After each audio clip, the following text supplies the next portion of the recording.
पारिवारिक सदस्य और आपके इलाके के भादरा के भावी विधायक, प्रदेश के भावी मंत्री भाई संजीव बेनीवाल जी, यहाँ पर उपस्थित पूर्व संसदीय सचिव श्री जयदीप डूडी जी, भारतीय जनता पार्टी के वरिष्ठ नेता श्री राजीव कस्बा जी, श्री अनिल औलख जी, प्रधान पंचायत समिति भादरा, मेरे बहुत ही प्रिय साथी, बहुत ही जबरदस्त जिनका हमारे प्रदेश में नाम है, बहुत ही मेहनती, बहुत झाड़ू भाई सुखविंदर सिंह सुरान जी। अभी मेरे बेटे ने भी उपचुनाव आदमपुर से जीता, आप जानते हैं, उसके अंदर भी मेरे ऊपर बहुत एहसान इनका है। इन्होंने बहुत दिन वहां पर मेरे बेटे को आशीर्वाद देने के लिए लगाए थे। मेरे संघर्ष के साथी 3 पीढ़ियों से जिनका हमारे साथ पारिवारिक रिश्ता है, मेरे साथ हरियाणा से आए भाई रणधीर पनिहार जी, हमारे अखिल भारतीय बिश्नोई महासभा के राष्ट्रीय अध्यक्ष, मेरे बहुत ही प्रिय साथी, मेरे भाई, जो बहुत कम समय में हमारे समाज को बुलंदियों तक लेके जा रहे हैं, भाई देवेंद्र जी बुढ़िया जी, मेरे पुराने साथी, मेरे मित्र भाई शिवराज जाखड़ जी, यहाँ पर उपस्थित नगर पालिका के चेयरमैन भाई बलवंत सैनी जी, मंचा सिंह, सभी सम्मानित नेतागण, प्रेस के साहिबान, बुजुर्गों, माताओं, बहनों, नौजवान साथियों, प्यारे बच्चों, सबसे पहले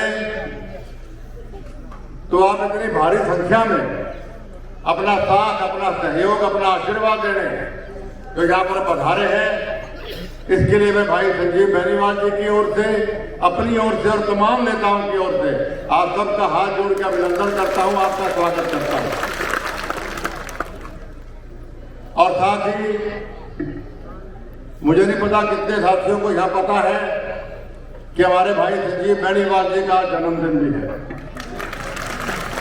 इनको अपनी ओर से जन्मदिन की बधाई तो मैं दे चुका, लेकिन आपकी ओर से बधाई दूं कि नहीं दूं ये बताइए पहले। तो दोनों हाथ खड़े करके आप आशीर्वाद दीजिए कि आने वाले 25 तारीख को ये जन्मदिन का तोहफा इनको आप वोट के रूप में देंगे, आशीर्वाद के रूप में देंगे। मेरा जब भादरा आने का कार्यक्रम बढ़ा तो मन प्रसन्न हुआ,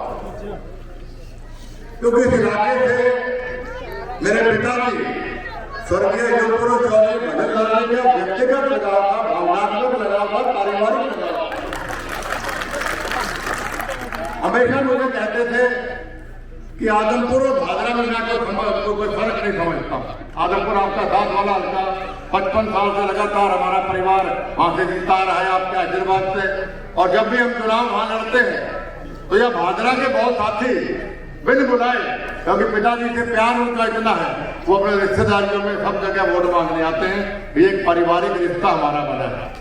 उस पारिवारिक रिश्ते की वजह से भावनात्मक खुशी हुई कि जिस जगह पे चौधरी भजनलाल जी आया करते थे, यहाँ के कितने लोगों को नाम से मेरे पिताजी जानते थे। या व्यापारिक बात हो, चाहे राजनीतिक बात हो, चाहे सामाजिक बात हो, उस जगह पे अगर पवित्र जगह पे मुझे जाने का अवसर मिला, मैं अपने आप को आज गर्वित और गौरवित महसूस करता हूँ। दूसरा कारण मेरा यहाँ पे आने का हुआ अपने भाई संजीव बेनीवाल जी के लिए, क्योंकि इनका हमारा पारिवारिक रिश्ता है। इनके पिताजी मेरे पिताजी के घनिष्ठ मित्रों में थे, सभी को पता है इस बात का, और ये मेरे घनिष्ठ मित्रों में है।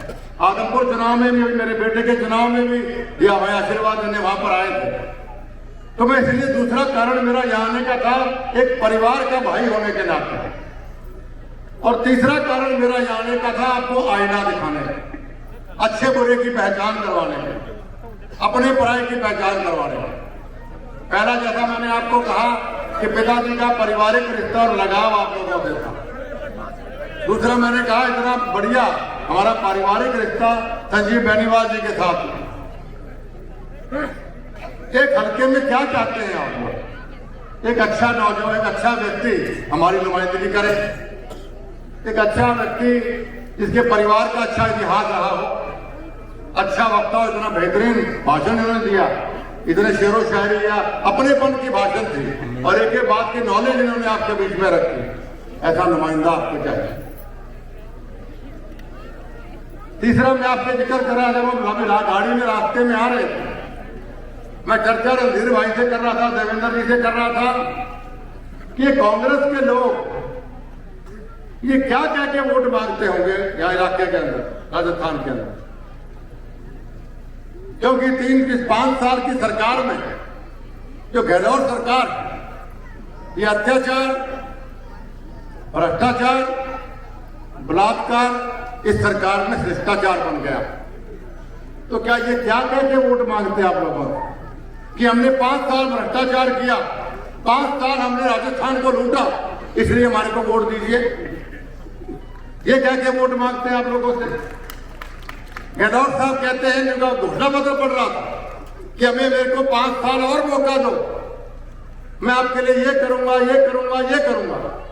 तो आपको 5 साल सरकार आपकी थी, आपको किसने रोका था? आपने जो घोषणा पत्र अभी बना रहे हो, ये 5 साल में आप इंप्लीमेंट कर सकते थे, सरकार आपकी थी, क्यों नहीं किया? क्योंकि इन्होंने कुछ करना नहीं है। इनका काम ये है कि आपको गुमराह करे, आपसे वोट ले और फिर 4.5 साल आपको लूटे और आखिरी 6 महीने में जैसे अभी ये जोजने आपको पकड़ा रहे, उस प्रकार के जोजने आपको पकड़ा के दोबारा सरकार बना के दिखा। लेकिन साथियों, समझदार वोटर वो होता है। मैंने 6 चुनाव जीते हैं, 2 लोकसभा के, 4 विधानसभा के। हर चुनाव में, अपने चुनाव के अंदर भी, अभी मेरे बेटा चुनाव जीता, उसके चुनाव के अंदर भी मैं हर भाषण में अपनी बात जरूर कहता हूं कि हर चीज को नाप तोल के आप देखिए। 5 साल के बाद आपको मौका मिलता है आपको अपना भविष्य तय करने का। आपका वोट कोई साधारण चीज नहीं होती है, आपके वोट की बहुत बड़ी कीमत होती है। 5 साल का लेखा जोखा आपको देखना चाहिए वोट डालने से पहले, बटन दबाने से पहले, कि 5 साल गहलोत सरकार ने हमें क्या दिया।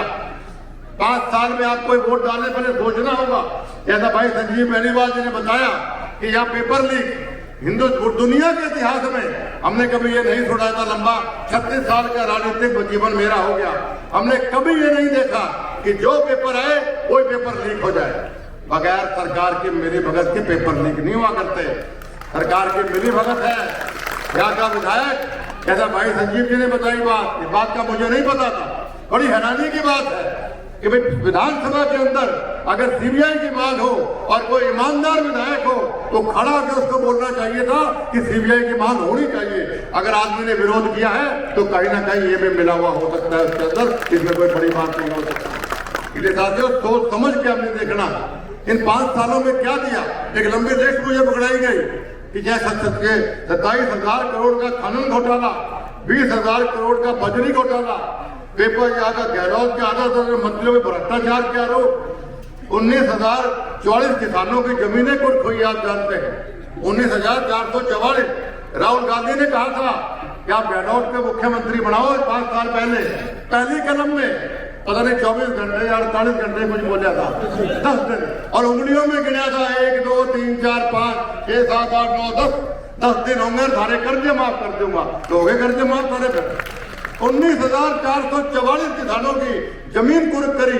परमात्मा भी देखता है कितना किसान हमारा अन्नदाता होता है, उनकी जमीनें छीनने का काम आपने किया। ऊपर वाला कभी आपको माफ नहीं करेगा। उन किसानों ने वादा खिलाफी आप लोगों ने की।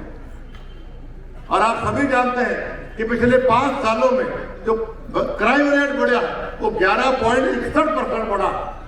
क्राइम जो बढ़ता है किसी प्रदेश में, कोई भी गुंडे बदमाश होते हैं, कोई भी आम आदमी, समझदार आदमी समझ सकता, बगैर सरकार के संरक्षण के कोई आदमी बदमाशी नहीं कर सकता।